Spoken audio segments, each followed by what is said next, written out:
सभी को नमस्कार। आज हम करेंगे सकल घरेलू उत्पाद किसे कहते हैं।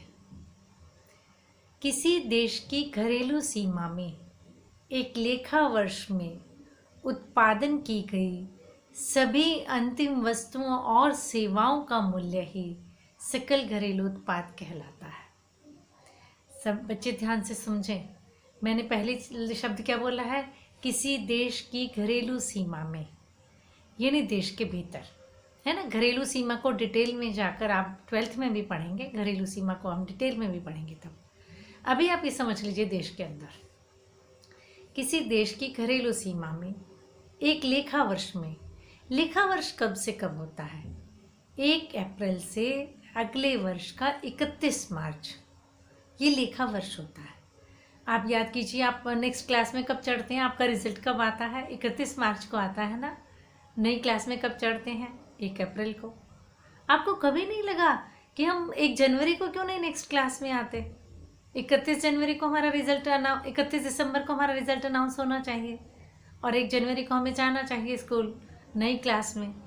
लेकिन नहीं, 1 अप्रैल से लेखा वर्ष शुरू होता है और वो 31 मार्च तक चलता है। पूरे देश का जो लेखा जोखा तैयार किया जाता है, बजट तैयार किया जाता है, वो 1 अप्रैल से लेके अगले वर्ष के 31 मार्च तक के लिए होता है। इसको लेखा वर्ष, अकाउंट ईयर नाम से पुकारा जाता है। तो जब भी राष्ट्रीय की जीडीपी की गणना करेंगे, वो भी लेखा वर्ष के हिसाब से ही की जाएगी। तो अब परिभाषा के 2 शब्द थे, याद कीजिए। किसी देश की घरेलू सीमा में एक लेखा वर्ष में उत्पादन की गई सभी अंतिम का मतलब आपको पिछले टॉपिक में कराया है। मध्यवर्ती वस्तुएं कौन सी हैं और अंतिम वस्तुएं कौन सी हैं। अंतिम वस्तुएं कौन सी हैं, एक बार फिर से याद दिलाओ।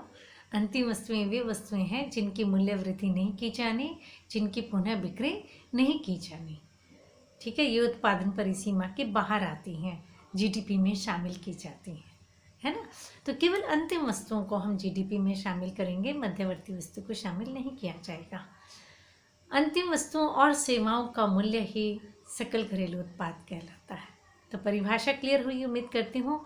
किसी देश की घरेलू सीमा में एक लेखा वर्ष में उत्पादन की गई सभी अंतिम वस्तुओं और सेवाओं का मूल्य जीडीपी कहलाता है। ये अंतिम वस्तुओं और सेवाओं का मतलब क्या है? पूरे देश में प्राथमिक क्षेत्र, द्वितीयक क्षेत्र और तृतीयक क्षेत्र, तीनों क्षेत्रों के द्वारा किया गया अंतिम वस्तुओं का उत्पादन का जोड़ है। वस्तुओं और सेवाओं का उत्पादन अक्षर का मतलब क्या है? कौन उत्पादन करता है? प्राथमिक क्षेत्र उत्पादन करता है या द्वितीयक क्षेत्र उत्पादन करता है और तृतीयक क्षेत्र सेवाओं का उत्पादन करता है। इन सब के उत्पादन को जोड़ दिया जाता है तो देश की जीडीपी आ जाती है। यानी पूरे देश में जितनी भी वस्तुएं और सेवाएं एक साल में बनी और वो अंतिम वस्तु, मध्यवर्ती को शामिल नहीं करना, नहीं तो दोहरी गणना हो जाएगी, डबल काउंटिंग हो जाएगी। वो मध्यवर्ती में भी शामिल हो जाएगी, वो अंतिम में भी शामिल हो जाएगी। तो केवल अंतिम वस्तु के मूल्य को राष्ट्रीय में जीडीपी में, राष्ट्रीय में शामिल किया जाता है।